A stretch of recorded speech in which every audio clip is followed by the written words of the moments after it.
Shalom Bapak Ibu Saudara yang dikasihi Tuhan. Seri pengajaran hari ini berjudul Percaya berarti punya urusan.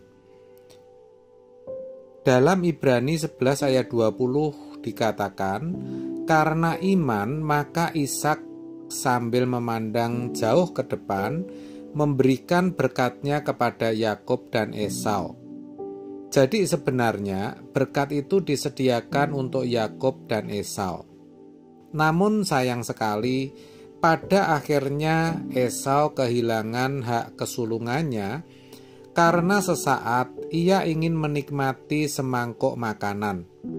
Itu berarti ia tidak memperoleh bagian berkatnya.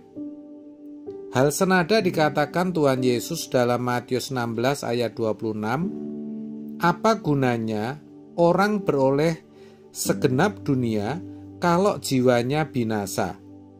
Sebenarnya kalimat itu juga bisa berarti, apa gunanya kamu menikmati kesenangan sesaat, namun setelah itu kamu tidak memiliki kebahagiaan selamanya, terpisah dari Allah selamanya.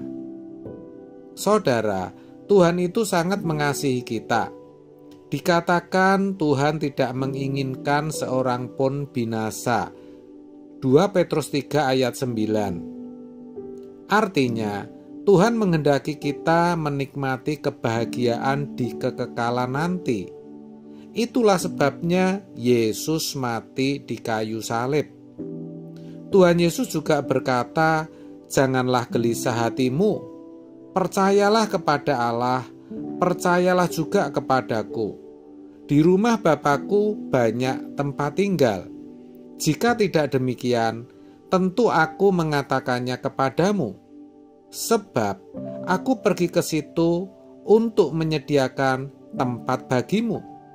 Dan apabila aku telah pergi ke situ dan telah menyediakan tempat bagimu, aku akan datang kembali dan membawa kamu ke tempatku, supaya di tempat di mana aku berada, kamu pun berada.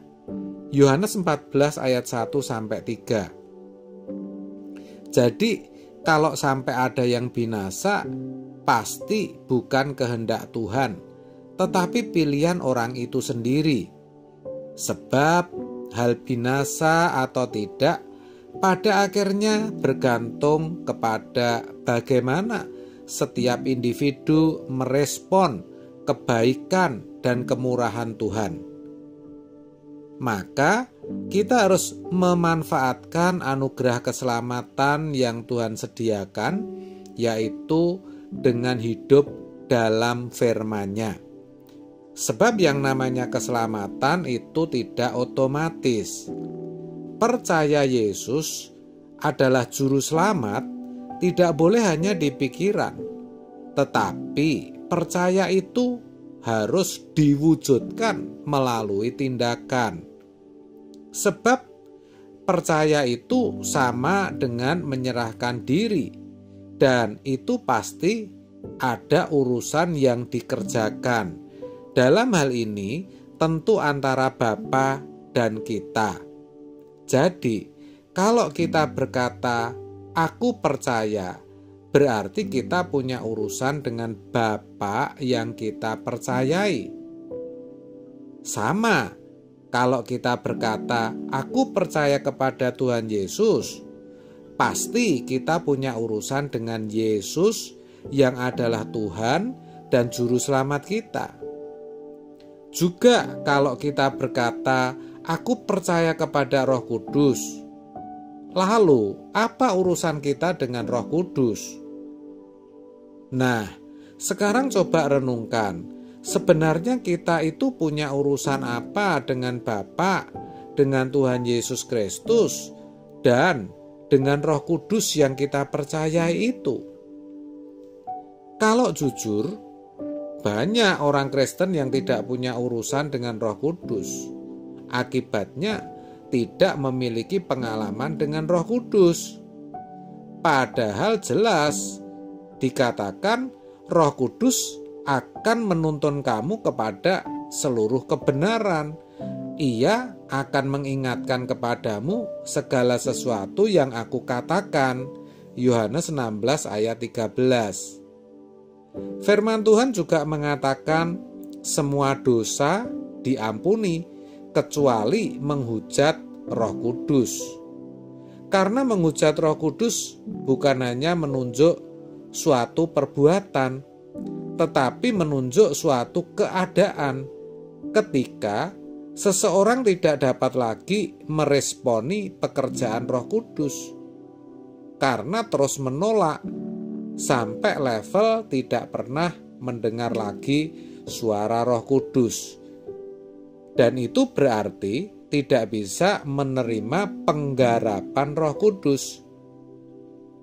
Orang yang tidak bisa lagi menerima penggarapan Roh Kudus adalah orang yang tidak memiliki kesempatan sama sekali untuk diselamatkan.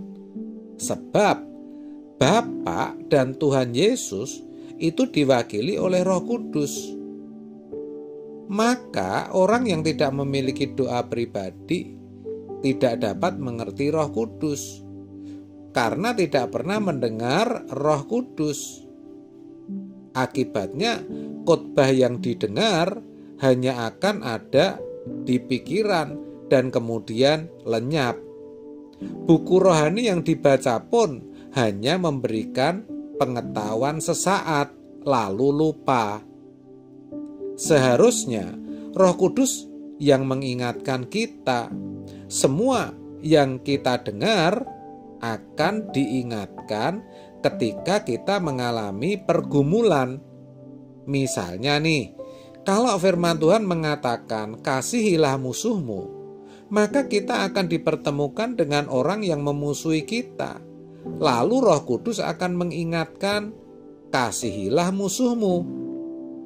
Kalau suara Roh Kudus kita ikuti, berarti firman itu menjadi daging dan menyatu dalam jiwa kita. Firman itu telah menjadi kehidupan kita.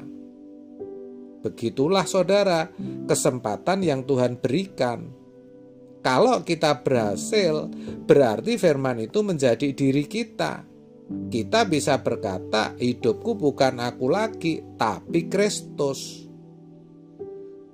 Tapi begini saudara, kalau orang tidak pernah bergaul dengan Roh Kudus, dalam pengertian tidak pernah doa, maka ia tidak akan pernah mendengar suara Roh Kudus. Kan begitu. Jadi sekali lagi ya saudara, ketika kita berkata, aku percaya kepada Allah, berarti kita punya urusan dengan Bapa. Urusannya adalah kita harus dikembalikan ke rancangan semula. Untuk itu, hidup kita harus mau disita dalam proses untuk serupa dengan Yesus. Kita harus mau menginvestasikan waktu dan perhatian yang benar-benar serius. Kita juga harus waspada, sebab kesenangan-kesenangan sesaat dapat membuat kita kehilangan kesempatan besar, kehilangan keselamatan. Kita mesti sadar bahwa banyak hal sejatinya telah menyita hidup kita, sehingga Tuhan tidak bisa melawat dan Roh Kudus tidak bisa bicara. Kita juga sering berada di tempat yang Roh Kudus tidak bisa hadir. Kita tidak menyediakan ruangan dan waktu untuk Roh Kudus berurusan dengan kita. Saudara, percayalah bahwa kita akan senang dan bahagia bersama Tuhan melalui apapun yang Tuhan berikan kepada kita. Maka ingat, jangan membuat sesuatu menjadi kebahagiaan, sebab Tuhan itu mau berurusan dengan kita secara pribadi, di mana tidak seorang pun hadir di situ kecuali kita dan Tuhan. Amin. Tuhan Yesus memberkati.